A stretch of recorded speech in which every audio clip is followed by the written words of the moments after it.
Alkaakaa nähdä arkenne timanttina. Kun se puoliso ärsyttää ihan sikana välillä. Ärsyttääkö teitä joskus? Ei enää. Aivan. Antakaapa sen ärsyttää. Sillä kuvitellaan, että tuossa se on se puoliso.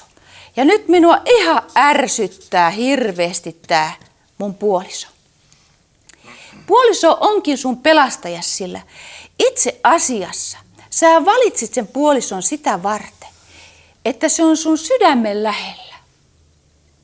Ja läheiset ihmissuhteet on tarkoitus parantua. Ja kun ne paranee, niin sinä paranet. Ja se, minkä valitsit puolisoksi, niin siinäpä on niin suuri turva. Että ootteko huomanneet joskus, kun on vieraitakin kylässä, niin kyllä se isäntä siellä jaksaa esittää, mutta siellä kun vieraat lähtee, tai emäntä, ja kun vieraat lähtee, niin siinä on taas se, myrskyn merkki. Saman tien se on, ja sitten, että joo, että miten se, ei se minulle puhu, mutta noille se on niin hauska, niin hauska. Onko kokemusta? Arkielämän asiantuntija. Ja katsokaapa sitä, kun mennään kattoon sitä ajatusta syvemmälle.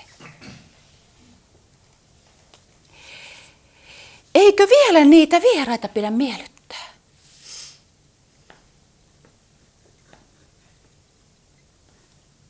Mutta kun vieraat lähti, ketä ei tarvikaan. Kuka rakastaa mua semmosena kuin mä oon? Eikö se siis kerrokin, että saa ollakin jurnu päällä, saa olla huonossa olossa, saa olla väsynyt? Alatteko nähdä, miten merkittäviä teidän parisuhteet on? Kelle muulle, kuka niin paljon ärsyttää kuin läheiset?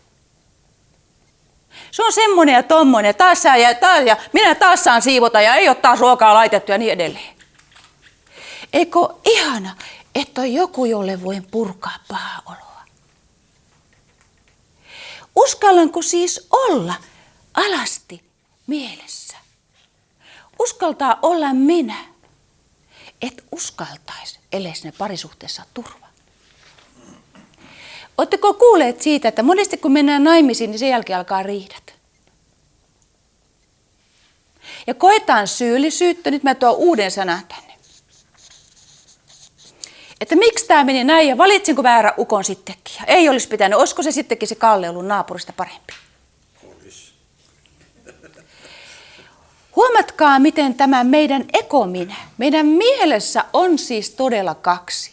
Meidän todellinen rakkaus eli henki, mutta siellä on tämä pelkominä. Ja tämä pelkominä on se, joka koko aika on epävarma, arvostelee, tuomitsee. Se on ahdistunut, vihainen, kiukkunen, taistelee, hyökkää. Se on meissä, mutta meidän tehtävä on oppia huomaamaan se. Niinpä täällä, kun mennään avioliittoon, niin se sormus on niin merkittävä, että sitten tulee lopullinen turva vielä siihenkin, että ei toi nyt ihan huomenna varmaan musta eroa, että mä uskallan ainakin hetken olla oma itteni. Eli nyt me päästäänkin siihen avioliiton kuvioon. Eli ensin rakastutaan, ja eikö se sanota jotenkin Raamatussakin, ja sitten alkaa rakastamaan. Mutta mä lisään siihen yhden sanan, rakastamaan.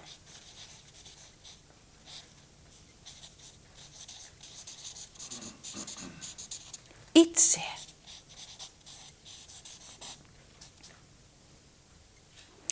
Entäs jos sun ei tarttiskaan yrittää rakastaa puolisoa?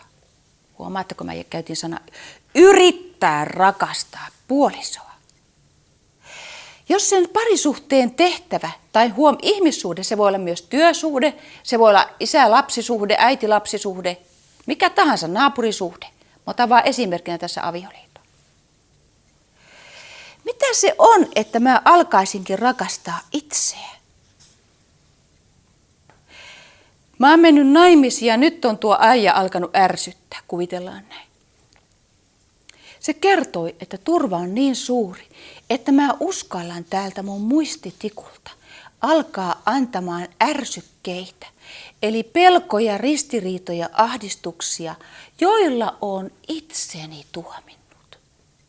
Kuulitteko, mitä sanoin? Kun se äijä ärsyttää tai se emäntä ärsyttää, et suinkaan puhu puolisostas, vaan hänen avulla sulla on niin suuri turva, että susta saa ärsykkeet alkaa nousta, eli nousta pimeydet valoon, jotta niistä voisi vihdoinkin päästä irti.